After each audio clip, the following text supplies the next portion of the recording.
Top quality और consistent performance के लिए सिर्फ सिल्वर पंप नाम याद रखना। Sir, home minister CM Siddaramaiah ಅವರು ದೇವರಾಜ ಅರಸು ಅವರ ದಾಖಲೆಯನ್ನು ಮುಗಿಸ್ತೀವಿ ಅನ್ನುವಂತ ಮಾತು ಹೇಳಿದ್ದಾರೆ. 7 ವರ್ಷ ಯಾರು ಹೋಮ್ ಮಿನಿಸ್ಟರ್ ಹೇಳಿದ್ದಾರೆ. ಈಗ ಇದೆಲ್ಲವೂ ಕೂಡ ನೋಡಿ, ದೇವರಾಜ ಅರಸು ಅವರು 10 ವರ್ಷ ಆಗಿದ್ರಲ್ಲ, 7 ವರ್ಷ ಆಗಿದ್ರು ಮುಖ್ಯಮಂತ್ರಿಗಳು. ಈಗ 7 ವರ್ಷ ಆಗಿ ಬಂತು. ಮುಖ್ಯಮಂತ್ರಿಗಳು 7 ವರ್ಷಕ್ಕೆ 10 ವರ್ಷ ಆಗ್ತಾ ಉಳಿತಾರೆ, ಪೂರೈಸ್ತಾರೆ.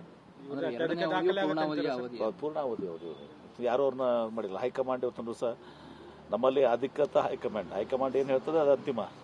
ಹೈಕಮಾಂಡ್ ಏನ್ ಹೇಳಿದೆ ನಿಮ್ಗೆ ಪದೇ ಪದೇನೂ ಕೂಡ. ಸರ್, ಸಿಎಲ್ಪಿ ಸಭೆ ನಾಯಕರನ್ನ ಆಯ್ಕೆ ಮಾಡುವಂತ ಸಂದರ್ಭದಲ್ಲಿ ನಾವು 2.5 ವರ್ಷಕ್ಕೆ ಮಾಡಿಲ್ಲ, ನಾವು ಪೂರ್ಣವಾದಿಯಾಗಿ ನಾವು ಅವ್ರನ್ನ ಆಯ್ಕೆ ಮಾಡಿದ್ವಿ.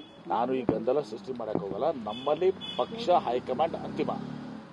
ಹೈಕಮಾಂಡ್ ಸಿದ್ದರಾಮಯ್ಯ ಅವ್ರನ್ನ ಮುಖ್ಯಮಂತ್ರಿ ಮಾಡಿದ್ದಾರೆ. ಮುಖ್ಯಮಂತ್ರಿ ಕುರ್ಚಿ ಖಾಲಿ ಇಲ್ಲ. ಮುಖ್ಯಮಂತ್ರಿಗಳು ತಮ್ಮ ಪೂರ್ಣಾವಧಿಯನ್ನ ಪೂರೈಸ್ತಾರೆ. ಮತ್ತೆ ಅವರ ನೇತೃತ್ವದಲ್ಲಿ ಚುನಾವಣೆ ಆಗ್ತದೆ, ಮತ್ತೆ ನಾವು ಅಧಿಕಾರಕ್ಕೆ ಬರ್ತೀವಿ. Sir, home minister CM Siddaramaiah ಅವರು ದೇವರಾಜ ಅರಸು ಅವರ ದಾಖಲೆಯನ್ನು ಮುಗಿಸ್ತೀವಿ ಅನ್ನುವಂತ ಮಾತು ಹೇಳಿದ್ದಾರೆ. 7 ವರ್ಷ ಯಾರು ಹೋಮ್ ಮಿನಿಸ್ಟರ್ ಹೇಳಿದ್ದಾರೆ.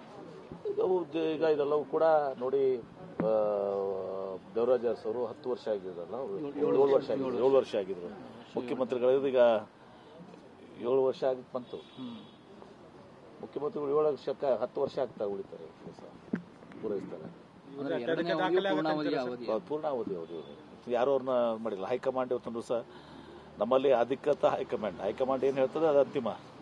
ಹೈಕಮಾಂಡ್ ಏನ್ ಹೇಳಿದೆ ನಿಮ್ಗೆ ಪದೇ ಪದೇನೂ ಕೂಡ. ಸರ್, ಸಿಎಲ್ಪಿ ಸಭೆ ನಾಯಕರನ್ನ ಆಯ್ಕೆ ಮಾಡುವಂತ ಸಂದರ್ಭದಲ್ಲಿ ನಾವು 2.5 ವರ್ಷಕ್ಕೆ ಮಾಡಿಲ್ಲ, ನಾವು ಪೂರ್ಣವಾದಿಯಾಗಿ ನಾವು ಅವ್ರನ್ನ ಆಯ್ಕೆ ಮಾಡಿದ್ವಿ. ನಾನು ಈ ಗೊಂದಲ ಸೃಷ್ಟಿ ಮಾಡಕ್ ಹೋಗಲ್ಲ. ನಮ್ಮಲ್ಲಿ ಪಕ್ಷ ಹೈಕಮಾಂಡ್ ಅಂತಿಮ. ಹೈಕಮಾಂಡ್ ಸಿದ್ದರಾಮಯ್ಯ ಅವ್ರನ್ನ ಮುಖ್ಯಮಂತ್ರಿ ಮಾಡಿದ್ದಾರೆ. ಮುಖ್ಯಮಂತ್ರಿ ಕುರ್ಚಿ ಖಾಲಿ ಇಲ್ಲ. ಮುಖ್ಯಮಂತ್ರಿಗಳು ತಮ್ಮ ಪೂರ್ಣಾವಧಿಯನ್ನ ಪೂರೈಸ್ತಾರೆ. ಮತ್ತೆ ಅವರ ನೇತೃತ್ವದಲ್ಲಿ ಚುನಾವಣೆ ಆಗ್ತದೆ, ಮತ್ತೆ ನಾವು ಅಧಿಕಾರಕ್ಕೆ ಬರ್ತೀವಿ.